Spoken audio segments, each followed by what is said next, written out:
तो दोस्तों, जैसा कि आप जानते हैं कि एक शूर्पणखा के चलते ही रावण के पूरे वंश का नाश हो गया था। रामायण में भी शूर्पणखा के बारे में बहुत कम उल्लेख मिलता है। रावण की बहन शूर्पणखा विश्वा मुनि तथा उनकी दूसरी पत्नी कैकेयी की पुत्री थी। वह रावण तथा कुंभकर्ण से छोटी थी एवं विभीषण से बड़ी थी। सूप जैसे बड़े नाखून होने के कारण इसका नाम शूर्पणखा था। जब भगवान राम, लक्ष्मण और सीता जी वनवास काट रहे थे, उसी समय एक दिन शूर्पणखा भगवान राम के पास पहुंची और उनके सामने विवाह का प्रस्ताव रखा।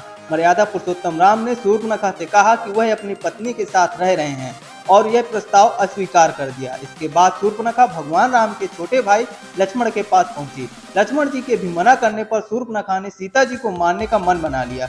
उसने सोचा कि सीता जी का वध करने के बाद राम उसे अपना लेंगे, परंतु उससे पहले ही लक्ष्मण जी ने उसकी नाक और कान काट दिए। जिसके बाद शूर्पणखा वहां से भागकर अपने भाइयों खर और दूषण के पास गई।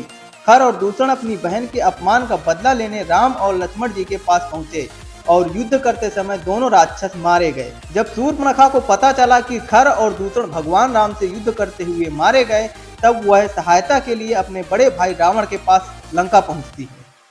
इसके आगे की कहानी लगभग सभी लोग जानते हैं कि कैसे अपनी बहन का बदला लेने के लिए रावण ने माता सीता का अपहरण किया और वह भगवान राम से युद्ध में मारा गया। पर आपने कभी सोचा है कि रावण की मृत्यु के बाद शूर्पणखा का क्या हुआ और वो कहां गई? तो चलिए आज इसके बारे में जानते हैं। शूर्पणखा के बारे में ऐसा कहा जाता है कि रावण की मृत्यु के बाद शूर्पणखा वनवास चली गई, जहां वह शुक्राचार्य जी के पास उनके आश्रम में रहने लगी। राक्षसों का वंश खत्म न हो, इसलिए शुक्राचार्य ने भगवान शिव की आराधना की। शिव ने अपना स्वरूप शिवलिंग शुक्राचार्य को देकर कहा कि जिस दिन कोई वैष्णव इस पर गंगा जल चढ़ा देगा, उस दिन राक्षसों का नाश हो जाएगा।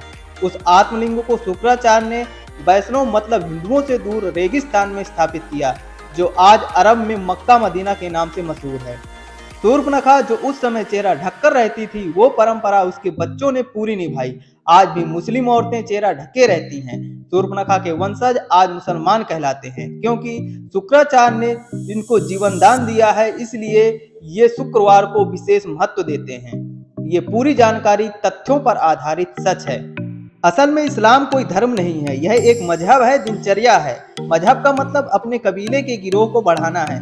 यह बात सब जानते हैं कि मोहम्मदी मूल रूप से अरबवासी है। अरब देशों में सिर्फ रेगिस्तान पाया जाता है, वहाँ जंगल नहीं है, पेड़ नहीं है, इसलिए वहाँ मरने के बाद जलाने के लिए लकड़ी न होने के कारण जमीन में दफन कर दिया जाता था। रेगिस्तान में हरियाली नहीं होती, ऐसे में रेगिस्तान में हरा चटक रंग देखकर इंसान चला आता है, जो सूचक का काम करता था। अरब देशों में लोग रेगिस्तान में तेज धूप में सफर करते थे, इसलिए वहां के लोग सिर को ढकने के लिए टोपी पहनते थे, जिससे बीमार न पड़े। अब रेगिस्तान में न खेत थे, न फल, न तो खाने के लिए वहां अनाज होता था, इसलिए वहां के लोग जानवरों को काट कर खाते थे और अपनी भूख मिटाने के लिए इसे कुर्बानी का नाम दिया गया। रेगिस्तान में पानी की भी बहुत कमी रहती थी, इसलिए लिंग को साफ करने में पानी बर्बाद न हो जाए, इसके लिए ये लोग खतना कराते थे। सब लोग एक ही कबीले के खाना बदोश में होते थे, इसलिए आपस में भाई बहन ही निकाह कर लेते थे। रेगिस्तान में मूर्ति बनाने को मिट्टी नहीं मिलती थी, इसलिए मूर्ति पूजा नहीं करते थे। खाना बदोश जीवन होने की वजह से एक जगह से दूसरी जगह जाना पड़ता था, इसलिए कम बर्तन रखते थे और एक ही थाली में 4 से 5 लोग खाते थे।